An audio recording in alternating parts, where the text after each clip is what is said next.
Hello, everyone. Welcome once again to Cave and Cross Apologetics. I'm Patrick. And I'm Tony. And we're in the middle of Chapter 2. So we took a look at the biblical formation of apologetics. And so obviously we want to be good Framians, as we read in our last book. And we want to draw everything back to Scripture. So if we're not rooted in Scripture in our apologetics, then what are we doing here? And so That's right.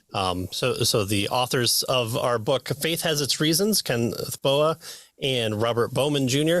have laid the groundwork for a scriptural basis for any apologetic method. And so as the book progresses, they're going to lay the foundation for the four different versions of kind of the main splits of apologetic methods, and then suggest one of their own as well. But here we know that things happened after 33 AD. And a whole slew of prophecy was fulfilled from Jesus' own mouth, saying that the works that are performed will after he's gone will be even more greater. And so we don't see just apologetics coming about, Billy Graham era. It happens quite early, but also we don't see kind of the full formation of what we would kind of put our thumb on today and say, oh, this is apologetics, 101 in year 101. It took a little bit to progress, but we see the church councils engaging in critical thought and forming different definitions. Obviously, the term Trinity isn't found in Scripture, but all the proof texts are there, and so then you have people applying Platonic ideas to Scripture, and we'll cover that here as well. So what we're doing here in the second part of Chapter 2 is talking about the early church fathers onward to kind of get an overview history of apologetics just in general. So not just one particular method, but some of these people will come up again later. And again, also, we can't cover everything because this is a pretty dense book. You can probably do a little bit of damage with this. Maybe stop a good sized bullet with it, and so that's how you know you've got a good book. At least that's how I categorize mine. If I'm carrying it, will I need a bulletproof vest, or can I just have or can you just use the book in my? That's right. Yeah. So bulletproof book. Well, yeah. All right. So we start with the early church fathers in the post-apostolic era. The challenges that confronted the burgeoning church as it spread throughout the Roman Empire required a new apologetic counterthrust. Rabbinic Judaism and fully developed Gnosticism, persecuting paganism and Hellenistic culture and philosophy all opposed the fledgling church. And a really good book by the guy who I'm always going to talk about is Michael J. Kruger, Christianity in the Second Century, covers this really, really well on kind of the main thrust against the church, especially from the Gnostic period, and showing the non-Orthodox belief systems that were attempted to be thrust onto the church rather than, they just suddenly appeared from within the church. And there was a war between the opposing parties, and Orthodoxy won out because it's the thing that won. Well, right. So they would produce these books and then throw an apostle's name on it and say, well, there it is. Right. Right. Yeah. Exactly. Yep.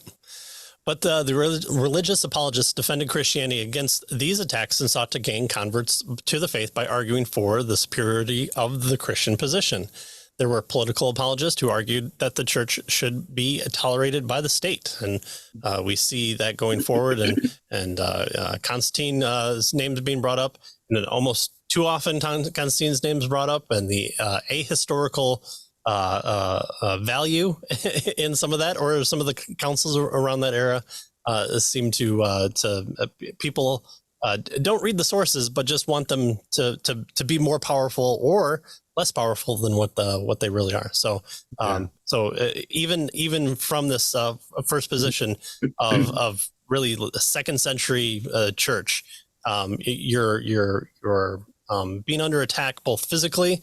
But also the ideas are coming out, and you do see it in places like Jude and some of the letters that John has these maybe proto Gnostic teachers coming in. But the wolves in sheep's clothing have been talked about from Jesus' own mouth to the apostles, and we definitely see that coming about. And so we see the growth of the Christian church, and so with the growth comes people that want to overtake it. Exactly. Attacks, many from within, right, in terms of these types of things. And so this is the period right after the apostles, right? So this is, we call this the early church fathers, right? So the apologists of the 2nd century is the time period that we're talking about. Modeled their arguments, Boa and Bowman tell us, after contemporary philosophical refutations of polytheism and the critiques of pagan philosophy by Hellenistic Jews. So these Jews were arguing against polytheism and pagan philosophy, and so the early Christian apologists modeled their arguments after these Jewish kinds of arguments. Of the many apologists from this period, the most important by far was Justin Martyr. So he was they date him 100 to 165. He was a convert to Christianity from Platonism. And in his dialogues with Trypho, the Jew, Justin used messianic prophecies from the Hebrew scriptures to prove that Jesus is the Messiah.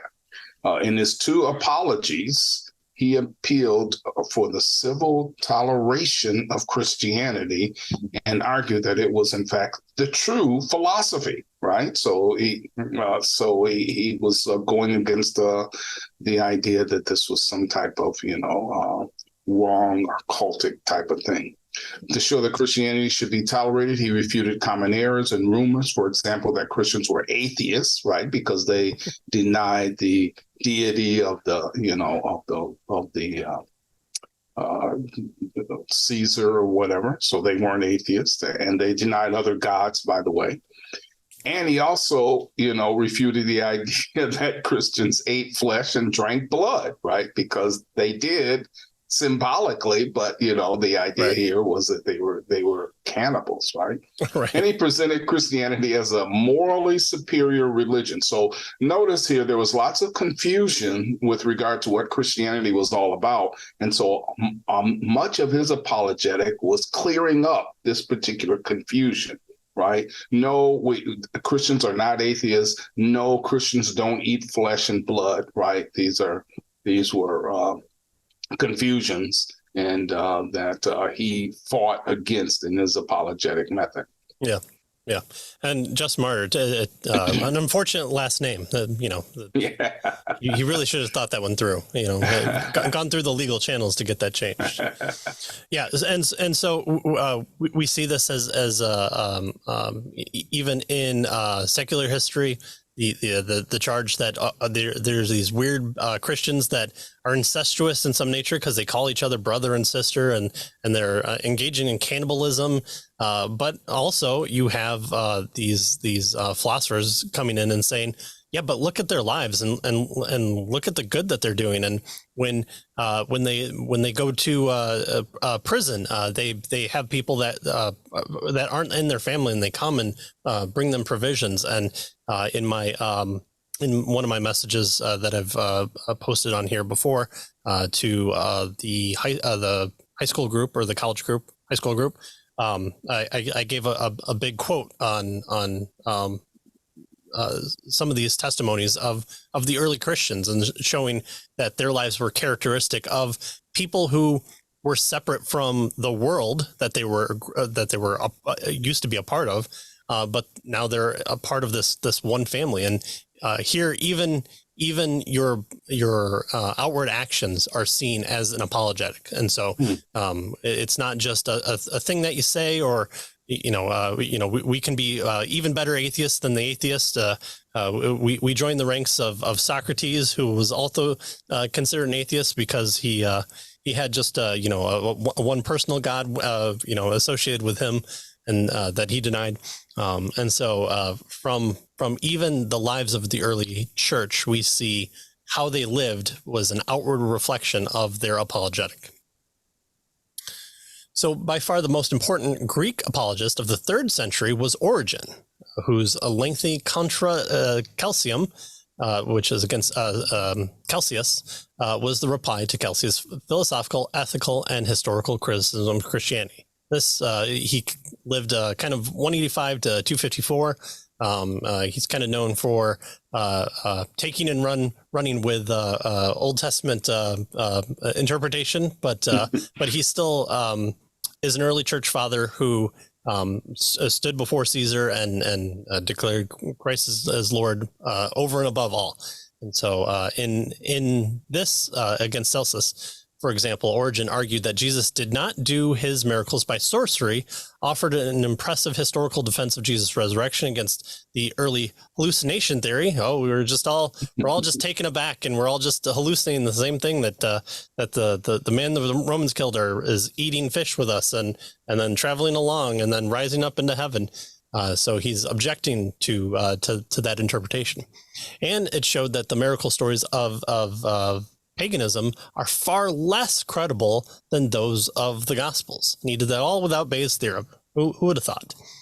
It is with good reason that Origen's books has been ranked as one of the classics of apologetics, and we still have way more translated need for those works. But at the same time, Origen's a little bit weird in his writing and his work, and so there's not really that much of a push as there is for like Augustine or Justin Martyr. Exactly. And that's what we get to next. In the 4th and 5th centuries, pagan religions were on the wane, and Christianity was on the ascendancy through the empire, particularly after the Edict of Constantine in 313. And so the greatest apologists and theologians of this period, indeed of the first millennium period, of Christian history, was nearly everyone's reckoning was Aurelius Augustine, right? 354 to 430. He was the bishop of Hippo, whose apologetic and theological writings ranged widely over the areas of human culture, philosophy, and history. So he wrote widely with regard to all of these various areas. Right. One of the first women that we see kind of in church history that takes a forefront is his mother, who is the exasperated woman of all history. It seems all she did was pray for this lost soul. And the fact that he was able to live how he did and then turn around and write, was it the City on a Hill, or his main work about the city. Cities. Yeah, the two cities. Masterful. It's still studied today from political outlook or just general living. But of course, we want to study it from the culture that he came to recognize himself being a part of, which is Christianity. And we see the Reformation going back to him. In fact, the Counter-Reformation goes back to him as well, depending on if you want to talk about his ecclesiology versus soteriology. So it depends, which arm you want to wrestle for Augustine. But a very important figure who got a lot accomplished in a life that it seems like you almost need 3 lifetimes to accomplish what he did or went through. Well, as Augustine became more involved in church life, his apologetic work became more diversified. Over the course of his life, he wrote numerous works championing Christianity over paganism, refuting heresies and that were plaguing the church, and expounding Christian truths in a positive manner in teaching manuals and sermons to edification of Christians. So both responding to and then bolstering up the truth. So he did the 2 prongs. He would make frame happy with that. Augustine wove the proofs he found compelling into an apologetic consisting of numerous strands. These proofs include fulfilled prophecy, the consistent monotheistic faith, and worship of the church, and the miracles of the Bible, and especially the miracle of the massive conversion of much of Roman society to faith in a crucified God, even when such faith brought martyrdom. So this idea that, of course, Constantine uses Christianity to exert political power to remain in rule. Well, they already had that. So what's with trying to supplant the gods that you could just insert yourself into, like the Egyptians did, with a monotheistic God that you have to subject yourself to? seems like an odd way to go if that's the deal that you're trying to propose. And so Augustine here is saying, like, look, great, you built the roads, but you know what we did? We took those roads and we spread the gospel, and the truth prevails because look at the numbers that we are having. Look at the impact. Look at the babies that are being pulled out of the dumpsters and sides of hills, and we're raising them up, and now they're entering into society as full-fledged Roman citizens. And there'll come a day when the might of Rome will fall, but the kingdom of Christ will continue to prevail. And so that was part of his apologetic. Mm-hmm. Yeah. All right, so next, let's move on. Bowman moves us on. By the 7th century, Christianity absorbed the Greco-Roman culture and triumphed, quite frankly, in the struggle against paganism. The church was the central vehicle of Western culture by this time, and its apologists during the Middle Ages directed their efforts in 3 directions: toward unconverted Judaism, toward the threat of Islam, and the rational ground for belief. 2 Christian philosophers in the Middle Ages who stand out for their contribution to apologetics and whose works continue, by the way, to be read and debated today were Anselm and Thomas Aquinas. So these were big names during the Middle Ages period. Mm-hmm. And we've talked about Anselm before. We've talked about him in definitely What About Evil? And I think we covered him a little bit last time in Frame's Apologetics. But Anselm lived from 1033 to 1109. He was the Bishop of Canterbury. He was one of the most creative and original philosophers the Christian church has ever produced. When we talked about him, his prayers were the things, the vehicles of philosophy. So he would pray a prayer about God being the greatest possible being. And from there, we get a full apologetic methodology that we take in our Philosophy 101 classes. So, what are your prayers doing is the charge against you that you can take there. Well, although his philosophical arguments are often treated simply as rationalistic proofs designed to convince atheists, for him, they were expressions of the search for understanding of one who had already believed. And so it's not just this opiate of the masses type deal. It's I want to make sure that I'm believing correctly, I'm believing rightly, and that what I see out in the world is reflected in the truth of God. And so it's a kind of a both and situation of looking at your book and looking out, and then looking out and seeing where it is in your book. On the other hand, he did intend at least some of his arguments as proofs to answer unbelievers and to confront them with the truth. So again, taking the two-bit approach of being both offense and defense into consideration there. Right. And as you mentioned, the most famous by far of his philosophical arguments has come to be known as the ontological argument. This is the development of which Anselm's writing was groundbreaking efforts in apologetics. So the essence of this argument is that the notion of being, right? That's the ontology here, of unsurpassable greatness is logically inescapable. And so from the idea that than which nothing greater can be thought, Anselm inferred the existence or being of God, right? So the idea here is God is the greatest conceivable being. If he only existed in our mind, then he wouldn't be the greatest because he wouldn't exist in reality. And therefore, in order for God to be the greatest conceivable being, he must exist in reality. So that's right. The basic idea of this ontological argument that Anselm gave to us as a result of his prayers, right? So God is that in which nothing greater can be thought or conceived of.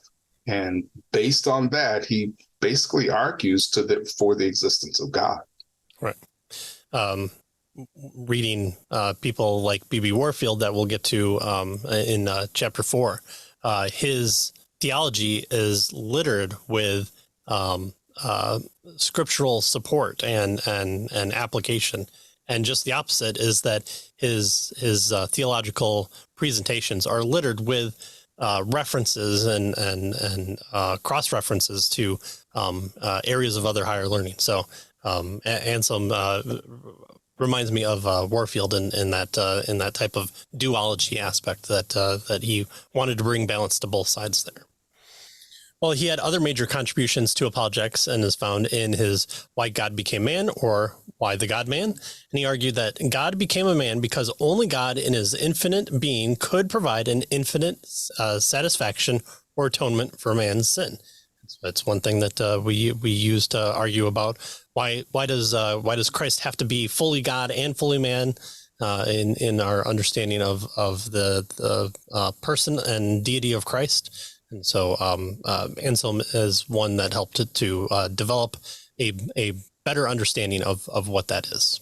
Yeah. So notice, no matter how good Patrick is, and he's a good man, he could not die, sorry, Patrick, for all the sins of the world. Right. He might be able to pay for his own sins, right? But he couldn't pay for the sins of the world because the world is vast, right? All the people in it. And the penalty for sin against an infinite God is an infinite, payment. And so God had to become man in order to pay this infinite price. And so Jesus had to be both God and man. And so this is an important argument that Anselm brought out and helped the church understand. And then during the Middle Ages as well, our good friend Thomas Aquinas, right? In the 13th century, Christian Europe was shaken by the rediscovery and distribution of the philosophical works of the Greeks, namely Aristotle and Plato, and the strong impetus given to the Aristotelian worldview by the very capable Spanish Arab philosopher Averroes, right? So there was a rediscovery of Aristotle, and of course it kind of lit up the intellectual landscape during that time. And Aquinas, he was 1225 to 1278 is when he lived, offered a response to this challenge that would change the course of Christian philosophy and apologetics, right? And so a tremendous influence that the great teacher, Thomas Aquinas, was for the church. Yeah, he sought to combat the challenge of the Greco-Arabic worldview by creating a Christian philosophy utilizing Aristotelian categories and logic. Again, didn't take on at first, like all good thinkers. And so there's been probably more books written about repercussions of that, both Protestant and Catholic, than probably have been written by by Aquinas himself. But in the Summa Contra Gentiles, he presents an apologetic directed primarily against Avarism, but also offering a sweeping, comprehensive Christian philosophy in Aristotelian terms. And this would be the joke of how everyone thinks a really big book is War and Peace. At least that was always the joke in Looney Tunes. But the Summa is multi-volume set that I'm still amazed that people of that time had the patience to do that type of writing and just scholarship. And so again, I'll if I remember it, I'll put a link to the co-host that I did with Troy Frazier for when we talked about Aquinas as well. Yeah, it was amazing that people would, set aside the TV and the internet in order to read his book, right? Right. His volumes, actually. Right. So, yeah. It was really hard for them to charge their smartphones yeah. So, but Aquinas is probably best known for his 5 ways, that is 5 arguments for the existence of God.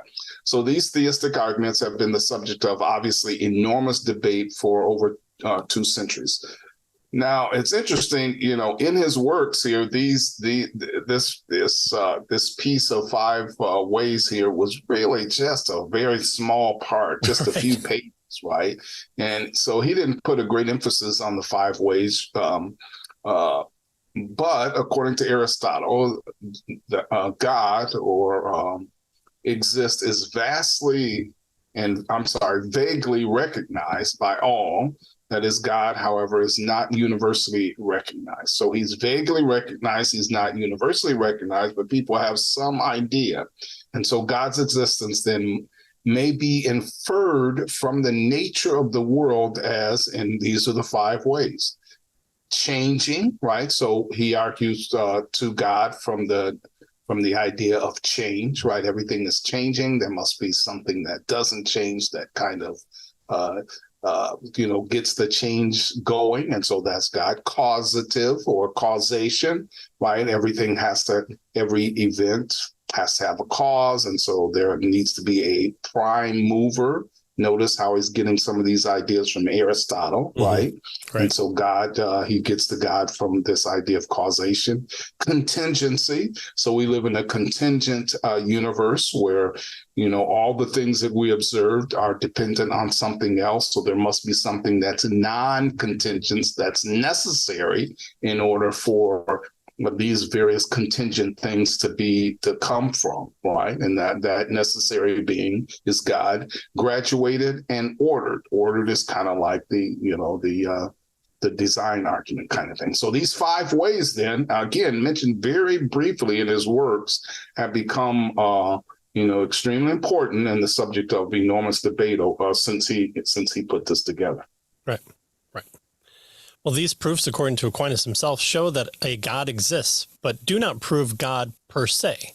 For Thomas Aquinas, faith in God ought to be based on the revelation in Scripture, not on the proofs. The proofs were apparently offered not as a refutation of atheism, which was not a serious option in Aquinas' day, but to show the coherence of Christianity with Aristotelianism. Again, Aquinas was big on trying to say, listen, there's a lot that we can learn from Aristotle, and to just say, oh, it's a dead Greek guy who was a pagan is to shirk off all the good that can come out of it. And so he's really pushing for the Aristotelianism, not for atheism, which doesn't really come to rise until the Enlightenment.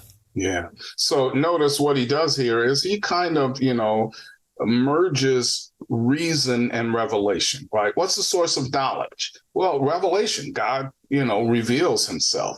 But you know what? The folks that don't believe that God exists or doesn't believe that, in God, they also can have knowledge. And where's their source of knowledge? Well, that is reason. And so God, he kind of combines in the notion of reason and revelation to help us see that these various sources. Now, still, reason is dependent on God, but the unbeliever, to a certain extent, can have knowledge because of the gift that God gives with regard to reason. And so that's kind of one of the things that he gave us, right, in terms of church history. Mm-hmm. And we have to remember, too, that these names that we're talking about are good to know and remember, but they're also good to know and remember for the rest of our book, because they'll be either people that we talk about again more fully with the scope of their apologetic method, or people that were inspired by them to hold to their apologetic method as well. And so both Anselm and Aquinas here will be very forefront with some people, including those for the first group that we'll talk about in chapter 4. Yeah, good. Thanks for joining us, and we'll see you next time. See you next time.